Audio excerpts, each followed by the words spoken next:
Stock market లో భారీ నష్టాలతో ముగిశాయి. సెన్సెక్స్ 2227 పాయింట్లు నష్టపోగా నిఫ్టీ 743 పాయింట్లు కోల్పోయింది. 10 సెకండ్లలో 20 లక్షల కోట్లు మదుపర్ల సంపద ఆవిరైపోయింది.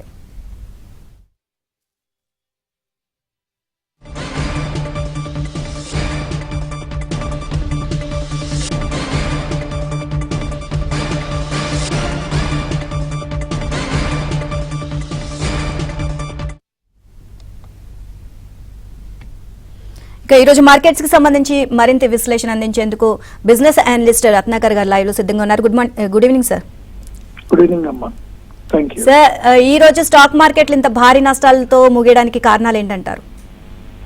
అదేనండి, మీరు విన్నది most of the analyst world wide large analyse చేశారు. మెకన్జీ లాంటి వాళ్ళు, జేపీ మోర్గన్ లాంటి వాళ్ళు అందరూ అనలైజ్ చేసింది ఏంటంటే, ఈ టారిఫ్ అనేది ఏదైతే ఓపెన్ గా డిక్లేర్ చేశారో ఇది చాలా బిజినెస్ డిస్ట్రప్షన్స్ క్రియేట్ చేస్తుందండి.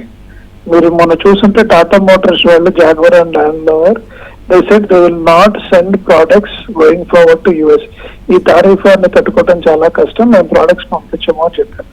ఇది వరల్డ్ వైడ్ ఇలాంటి ఇన్సిడెంట్ జరిగితే వాళ్ళకి వచ్చే బిజినెస్ ఏదైతే ఉందో అక్కడి నుంచి almost majority of the Indian companies కానివ్వండి, చైనీస్ కంపెనీస్ కానివ్వండి, యూరోపియన్ కంట్రీస్ కానివ్వండి, కెనడియన్ కంపెనీస్ కానివ్వండి, 40 to 50% of the revenue comes from US. మనం అగ్రీ చేసినా చేయకపోయినా మీకు ఆ రెవెన్యూ పైన ఆ 40 to 50% ఆఫ్ ది రెవెన్యూ ఈ టారిఫ్ ఆర్ హిట్ అవటం వలన వాళ్ళ growth in revenue will come down drastically next 2 years.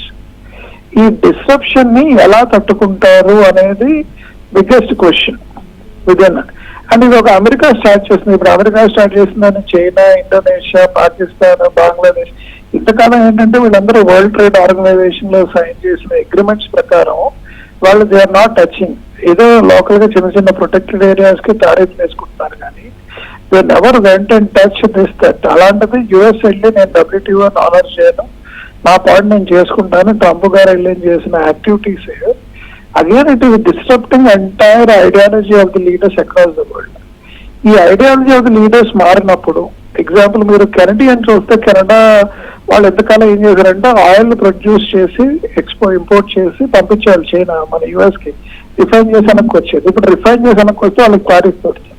They want to build their own refineries in Canada. Same thing is happening with Indonesia, same thing is happening in Africa, same thing happening in Europe. ఇప్పుడు ఎవరికి వాళ్ళు construct చేసుకున్నారు, వాళ్ళు produce చేస్తే చిన్న చిన్న రాజ్యాలుగా విడిపోయి వరల్డ్ ఈజ్ ఫ్లాట్ అనే కాన్సెప్ట్ పై వరల్డ్ ఈజ్ లోకలైజ్ అనే స్టేజ్కి వస్తే వీళ్ళ రెవెన్యూ గ్రోత్ అన్ని ఇంపాక్ట్ అవుతాయి అనేది చాలా మంది అనలిస్ట్ రాస్తున్న వ్యూ పాయింట్స్. దీని మూలంగానే stock market is got bottom out very heavily.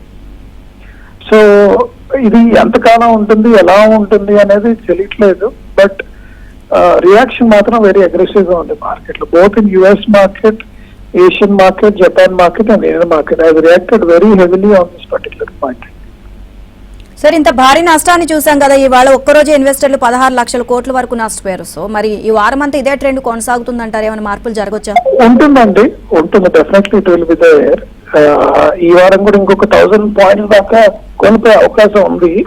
But we have to see how tomorrow people will react అనేది. ఏమైనా పాజిటివ్ అవుట్కమ్స్ వస్తాయి అనలిస్ట్ దగ్గర నుంచి, still they are seeing for negative outlook అనేది చూడాలి. But current next 1 week to 10 days అయితే no positive outlook other than మన corporate results ఒకటి వస్తాయి కాబట్టి హౌ దే ఆర్ రియాక్టింగ్. ఇప్పుడు వాళ్ళ న్యూస్లు వస్తాయి, టీసీఎస్ విల్ కమ్ ఫస్ట్, మీ అందరూ తెలుసు. టీసీఎస్ ఏం చెప్పబోతోంది అనేది చాలా మంది విల్ వాచ్ అండి ఈ వారము. Let us see how their reaction is. But no positive outcome. People are not speaking about positive outcome as of now. Right, thank you sir మీ విశ్లేషణ అందించినందుకు.